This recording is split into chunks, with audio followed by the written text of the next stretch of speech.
ನಮಸ್ಕಾರ ಶಿಕ್ಷಕ ಆಕಾಂಕ್ಷೆಗಳಿಗೆ good news. KVS ಕೇಂದ್ರೀಯ ವಿದ್ಯಾಲಯದಲ್ಲಿ ಬರೋಬ್ಬರಿ 987 ಶಿಕ್ಷಕರ ನೇಮಕಾತಿ, ಕೈ ತುಂಬ ಸಂಬಳ ಕೂಡ ಇದೆ. ಸಂಪೂರ್ಣ ಮಾಹಿತಿನ ತಿಳಿಸ್ಕೊಡ್ತೀನಿ. ಚಾನಲ್ಗೆ ಸಬ್ಸ್ಕ್ರೈಬ್ ಆಗಿ, ವಿಡಿಯೋ ಇಷ್ಟ ಆದರೆ ಲೈಕ್ ಮಾಡಿ. ದೇಶಾದ್ಯಂತ ಇರುವ KVS ಕೇಂದ್ರೀಯ ವಿದ್ಯಾಲಯದಲ್ಲಿ ಬಂದ್ಬಿಟ್ಟು ಶಿಕ್ಷಕರ ಹುದ್ದೆಗೆ ಅಪ್ಲಿಕೇಶನ್ ಕೂಡ ಹಾಕಿದ್ದಾರೆ.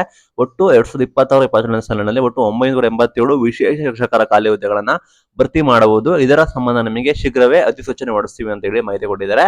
ಒಟ್ಟು 987 ಹುದ್ದೆ ಕೂಡ ಇರ್ತವೆ. ಅದರ ಒಂದೊಟ್ಟು ಸ್ಪೆಷಲ್ ಎಜುಕೇಟರ್ TGT 493 ಹುದ್ದೆಗಳು, special educator primary teacher PRT 494. ನೇಮಕಾತಿ ಅನುಮೋದನೆ ಕೂಡ ಇದೆ. ದೇಶಾದ್ಯಂತ ನಿಮಗೆ ನೇಮಕಾತಿ ಶುರುವಾಗುತ್ತದೆ, ತಯಾರಿ ಮಾಡ್ಕೊಳ್ಳಿ. ಎಲಿಜಿಬಲ್ ನೋಡೋಣ ಬನ್ನಿ. TGT ಸ್ಪೆಷಲ್ ಎಜುಕೇಟರ್ ಹುದ್ದೆಗಳಿಗೆ ಕನಿಷ್ಠ 50% ಗ್ರಾಜುಯೇಷನ್ ಮಾಡಿರಬೇಕು. ಸ್ಪೆಷಲ್ ಎಜುಕೇಶನ್ BEd ಪದವಿ ಅಥವಾ ಸಾಮಾನ್ಯ BEd ಜೊತೆ ವಿಶೇಷ ಶಿಕ್ಷಣದಲ್ಲಿ ಡಿಪ್ಲೊಮಾ ಬಂದ್ಬಿಟ್ಟು ಕಡ್ಡಾಯ ಆಗಿರುತ್ತೆ. ಹೆಚ್ಚುವರಿ ಅರ್ಹತೆ ಬಂದ್ಬಿಟ್ಟು CTET ಪೇಪರ್ 2 ಉತ್ತೀರ್ಣರಾಗಬೇಕು, ಮತ್ತೆ RCI ನೋಂದಣಿ ಕೂಡ ಮಾಡ್ಕೊಂಡಿರ್ಬೇಕು. ಮ್ಯಾಕ್ಸಿಮಮ್ ನಿಮಗೆ ಏಜ್ ಲಿಮಿಟ್ 35 ಇಯರ್ಸ್.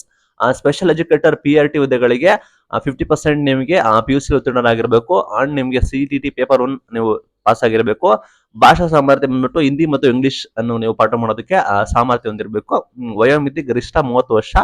ಪ್ರಮುಖ ಸೂಚನೆ ಬಂದ್ಬಿಟ್ಟು ನೋಡೋದಾದ್ರೆ, ಅಧಿಸೂಚನೆ ನಿಮಗೆ ಬಿಟ್ಟ ನಂತರ ನಿಮಗೆ ಎಲ್ಲಾ ಪ್ರಮಾಣ ಪತ್ರಗಳನ್ನು ನೀವು ಸಿದ್ಧಪಡಿಸಬೇಕು. ಆಸಕ್ತರು ನೀವು KVS ಅಧಿಕೃತ ವೆಬ್ಸೈಟ್ ನಲ್ಲಿ ಕೂಡ ಅಪ್ಲಿಕೇಶನ್ ಹಾಕಬೇಕು. ಬರೋಬ್ಬರಿ ತಯಾರಿ ಕೂಡ ಮಾಡ್ಕೊಂಡಿದೆ. ಹಸಿರು ನಿಶಾನೆಯನ್ನು ಕೂಡ ಕೇಂದ್ರ ಸರ್ಕಾರ ಘೋಷಣೆ ಕೂಡ ಮಾಡಿದೆ. ಬರೋಬ್ಬರಿ 987 ಹುದ್ದೆಗಳಲ್ಲಿ ನಿಮಗೆ ಶುರು ಆಗುತ್ತೆ. ಕೇಂದ್ರೀಯ ವಿಶ್ವವಿದ್ಯಾಲಯ KVS ನೇಮಕಾತಿ 2026-27 ಕೇಂದ್ರ ಸರ್ಕಾರ ಕೂಡ ಹಸಿರು ನಿಶಾನೆ ಗ್ರೀನ್ ಸಿಗ್ನಲ್ ಕೊಟ್ಟಿದೆ, ಅನುಮೋದನೆ ಕೊಟ್ಟಿದೆ ಅಂತ ಮಾಹಿತಿ ಬಂದಿದೆ. ಎಲ್ಲಾ ಶಿಕ್ಷಕ ಆಕಾಂಕ್ಷೆಗಳಿಗೆ ಗುಡ್ ನ್ಯೂಸ್. ಏನಾದ್ರೂ ಮಾಹಿತಿ ನಾವು ತಿಳಿಸ್ಕೊಡ್ತೀವಿ. ದಯವಿಟ್ಟು ಚಾನಲ್ನ ಸಬ್ಸ್ಕ್ರೈಬ್ ಆಗಿ ಸಪೋರ್ಟ್ ಮಾಡಿ. Thank you.